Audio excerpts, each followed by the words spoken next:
সম্বলপুর গ্রামে বসবাস করত রাকেশ ও তার মা-বাবা।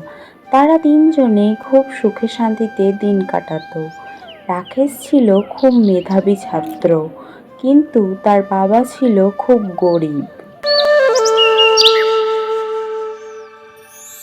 জানিস প্রিয়া, আমার না পড়াশুনো করতে খুব ভালো লাগে, কিন্তু পড়াশুনো করতে গেলে তো টাকার দরকার।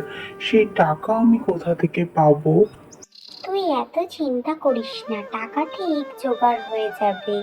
কিন্তু সেদিন তোর বাবা বলছিল তোকে নাকি কাজে ঢুকিয়ে দেবে, রোজগার করতে হবে নাকি তোকে। হ্যাঁ রে, বাবা আমাকেও বলেছে। বাবা একা একা আর রোজগার করতে পারছে না, আর ওই কটা টাকা দিয়ে সংসার চালাবে নাকি আমাকে পড়াশুনো করাবে, তুই বল। শোন, তুই যদি পড়াশোনা করতেই চাস মন থেকে, তাহলে লেখাপড়ার দিকে মন দে। ওই সমস্ত কাজবাজের কথা ভুলে যা। তুই পড়াশোনায় যদি ভালোভাবে উত্তীর্ণ হতে পারিস, তাহলে বৃত্তি পাওয়ার পরে তুই কলকাতায় গিয়ে পড়াশোনা করতে পারবি। হ্যাঁ, সেটা অবশ্য ঠিক কথা বলেছিস তুই, কিন্তু এই কথাটা বাবা মাকে কে বোঝাবে বল। তুই সবার কথায় অত কান দিস না, নিজের লক্ষ্যের দিকে এগিয়ে যা। স্বপ্ন না দেখলে মানুষ বড় হবে কি করে বলতো।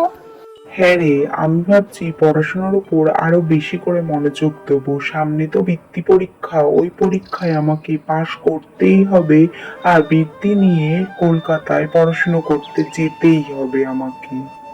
আমি তো তোকে বলছি তুই মন দিয়ে পড়াশোনা কর, তুই বৃত্তি পাবি, দেখে নিস।